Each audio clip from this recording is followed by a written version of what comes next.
Magandang umaga sa ating lahat. Una po, maraming salamat kay Executive Judge Bulawitan sa pag-administer ng aming panunumpa sa bawat Pasigenyo, sa mga kasama natin mula sa national government agencies, sa mga kasama sa lokal na pamahalaan ng Pasig, sa aking mga kasama sa giting ng Pasig, Congressman Roman Romulo, Vice Mayor Dodot Jaworski, sa mga konsehal ng una at ikalawang distrito ng lungsod ng Pasig, sa mga kasama po natin mula sa pribadong sektor, mula sa civil society, mula sa mga barangay, mga kaibigan, at syempre, last but not the least, sa aking pamilya, lalo na sa aking mama at papa, na nakita nyo naman, walang hihigit pa sa suporta na pinakita nila, hindi lang sa akin, kundi sa ating lahat. Maraming salamat, mama, papa.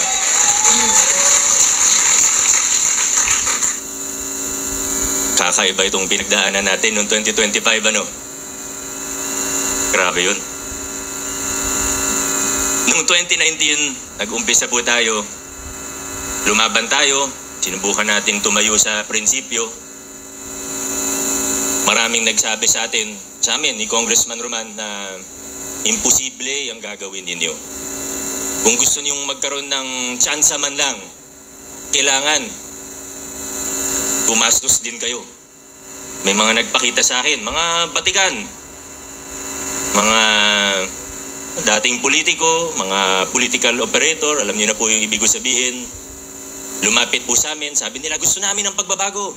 Pero yung iba sa kanila, hindi po talaga pagbabago yung gusto. Pinakitaan kami ng mga estimate na kung gusto niyo manalo, kailangan meron kayong leader per barangay, per purok, per street. Nung kino-compute ko na, yung isa doon, yung mahilig sumama sa presscon, kilala ni Kong Roman yun.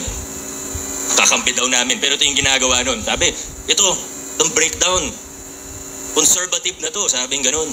Kailangan may allowance lahat yan. Para, hindi vote buying, pero per street, dapat may mga tao kayo. Tapos nung kino-compute ko na, syempre ako, bata, 29 years old that time, makikinig naman ako. Maninindigan ako, tatayo ako kung saan ako, pero makikinig muna ako. So pinakinggan ko, tinignan ko yung mga papeles na ginawa po nila, kinumpute ko ngayon. Ay ko, per barangay, ganito. Per purok, ganito, per street. Aba, umabot na sa more than 1 billion pesos yung computation nila.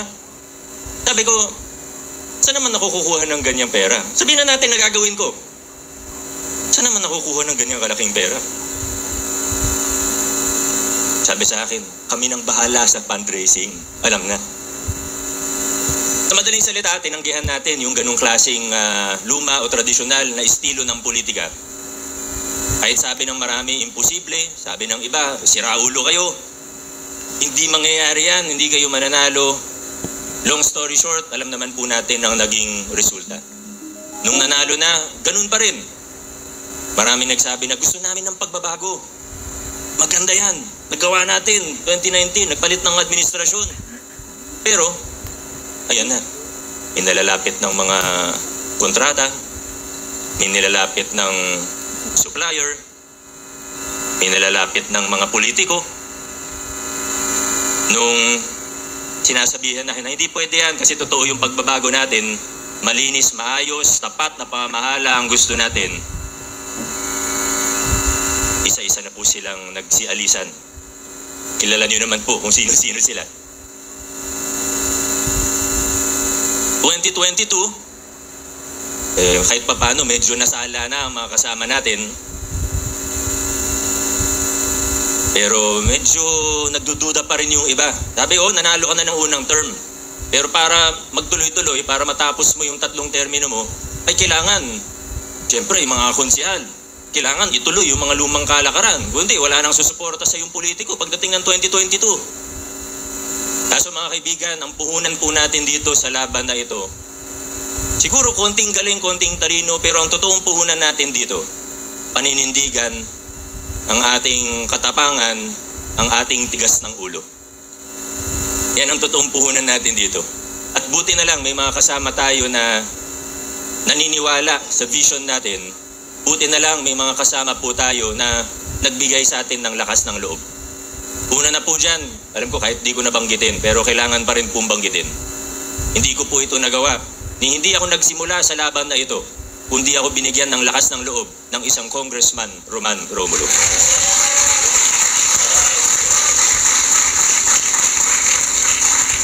Marami pa pong iba, ika nga unsung heroes, hindi naman natin mababanggit ng lahat ng isa-isa.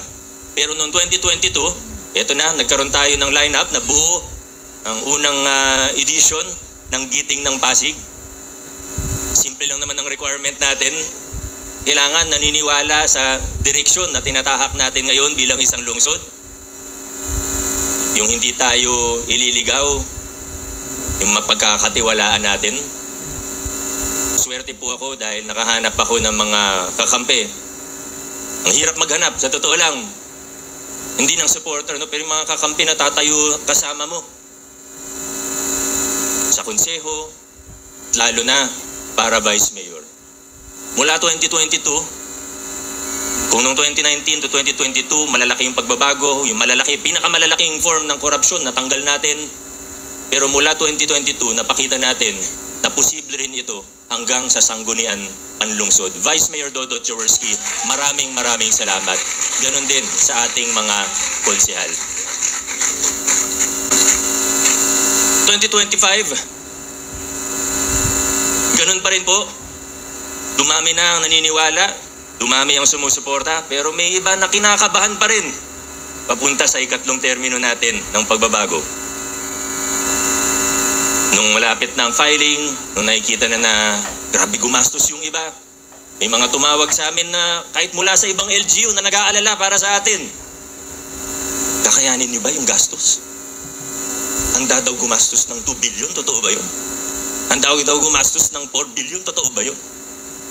At unti-unti nakita natin na parang totoo nga. Handang gumastos ng napakalaki.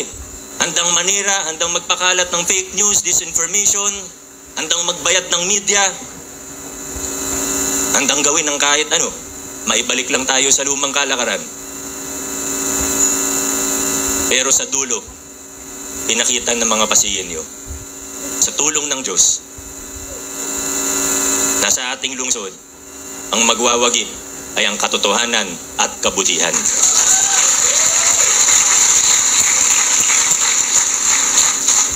Mga kaibigan, tuloy po ang laban. Marami pa tayong kailangan gawin. Pero sa pagkakataong ito, hayaan niyo pong i-address ko ang iba't ibang grupo ng tao. Hahatiin ko na lang po sa 3 grupo ng mga Pasigenyo. Uunahin ko na po ang mga Pasigenyo. Hindi man sila ganun karami, pero meron pa rin. Hindi natin minamasama. May mga iba na hindi sumuporta sa atin ng Giting ng Pasig, pero yung dahilan nila ay sincero. Totoong naniniwala sila sa ibang kandidato, totoong hindi sila naniniwala sa mga pagbabago natin. Wala pong problema doon. Ako po ang unang magsasabi na dapat tumayo ka sa paniniwala mo. Doon po sa unang grupo na ito, sa mga hindi sumuporta, pero totoong dahilan, sincero. Ngayon po, ang ating pamahalaan, alam niyo naman po yung tinataguyod natin na estilo ng pamamahala. Hindi tinitingnan ang kulay ng politika. Hindi nila kailangan humingi ng pasensya sa akin. Magtulungan tayo, magtrabaho tayo, magkaisa tayo para sa ikabubuti ng ating lungsod.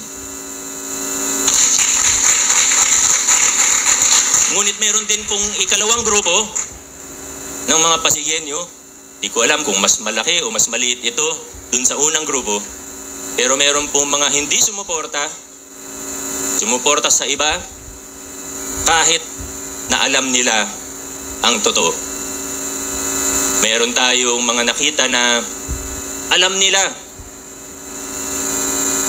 yung kandidato nila kung paano yumaman. Alam nila. Okay lang kung di nila alam eh.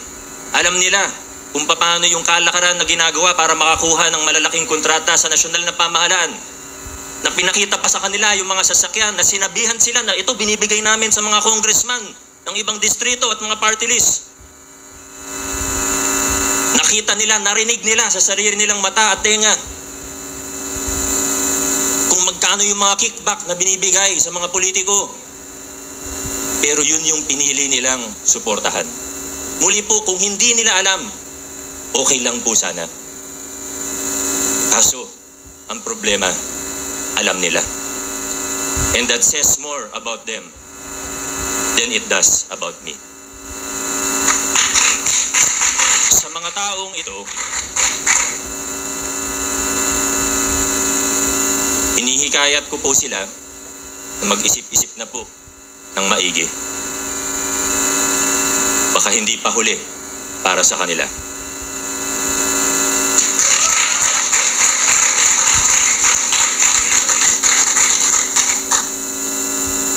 At syempre, kasama na po siguro dun sa grupo na yun. Alam mo, ito hindi ko sinasabi. Pasensya na po kung medyo seryoso ang ating mensahe ngayong umaga. Pero may mga bagay po na kailangan ko lang din sabihin para na rin sa aking proteksyon. At sa proteksyon ng ating lokal na pamahalaan at sa lahat ng ating ginagawa. May mga bagay po na hindi ko pwede sabihin nung panahon ng pangangampanya. Kasi baka sabihin political motive. Baka sabihin,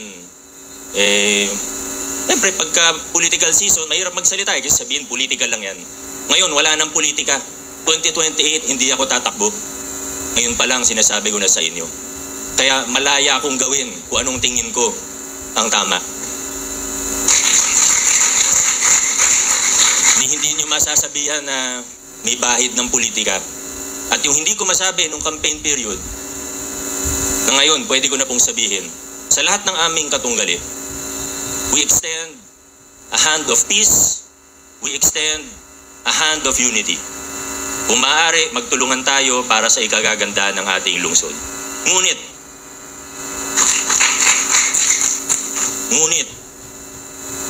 kailangan may managot sa mga krimen na naganap.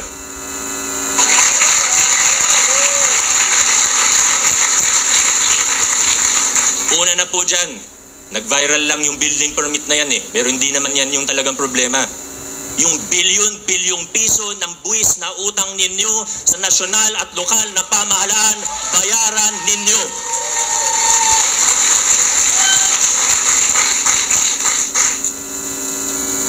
Di po ako galit.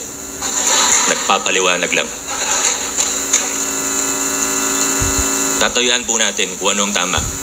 At handa po ako makipag-usap kahit kanino, kahit sa taong siniraan ako, kahit sa taong sinabotahe ako, kahit sa taong gumastos ng napakalaki upang sirain ang ginagawa natin sa lokal na pamahalaan. Anyway, sa dulo, hindi naman sila nagtagumpay. Mahigit 90% sa mga Pasigenyo ay naniwala sa atin, hindi sa mga kalokohan nila. Kaya handa po ako makipag-usap, handa po ako makipagkasundo. Kaya natin makipagtrabaho kahit kanino. Tutulungan ko pa sila. Ayusin lang nila ang mga problema nila sa BIR at sa business taxes sa ating lokal na pamahalaan. Simple lang po ang aking kondisyon. At may pangatlong grupo pa po. At ako po'y naniniwala at nakita naman po natin sa resulta ng halalan na ang karamihan sa ating mga Pasigenyo ay napapabilang sa ikatlong grupo na ito. Sa mga Pasigenyo na sumuporta, sa mga Pasigenyo na naniwala sa direksyon natin, naniniwala sa direksyon na tinatahak natin ngayon bilang isang lungsod. Sa lahat ng nagpagawa ng t-shirt, sa lahat ng nagpagawa ng kanya-kanyang tarpaulin, sa lahat ng nagpagawa ng headband, nag-edit ng video, nag-post sa social media, sumigaw sa kalsada, at kung ano-ano pa. Maraming salamat sa inyo. Ang giting ng Pasig, hindi lang po ako o ang ating Congressman Roman, Vice Mayor Dodot o ang ating mga konsyal. Ang giting ng Pasig ay ang bawat isang Pasigenyo na patuloy na lumalaban para sa pagbabago at reforma ng ating mahal na lungsod. Mga kasama, 2025, meron tayong napaka-espesyal na pagkakataon, pambihirang pagkakataon dito sa ating lungsod. Sana po ay magkaisa tayo Tuloy-tuloy nating itaguyod ang mabuting pamamahala. Tuloy-tuloy nating itaguyod ang pamamahala na may transparency o bukas sa mamamayan. Isang mapanlahok na pamayanan. Gobyerno na may pananagutan sa taong bayan. Tuloy-tuloy po natin ipaglaban ang mga nasimulan ng pagbabago tungo sa universal healthcare, tungo sa programa ng pabahay na makatarungan, laban sa korupsyon, laban sa politika at paggogobyerno na mapansamantala. Sama-sama po tayo. Mga nasimulan natin, paigtingin pa po natin. Naniniwala po ako na tayo'y magkakasama at sa lungsod ng Pasig, hindi na po tayo aatras pa, hindi na tayo liliko-liko pa, dire-diretso lang po tayo. Mga Pasigenyo, God bless sa ating lahat. Mabuhay ang lungsod ng Pasig. Maraming salamat po.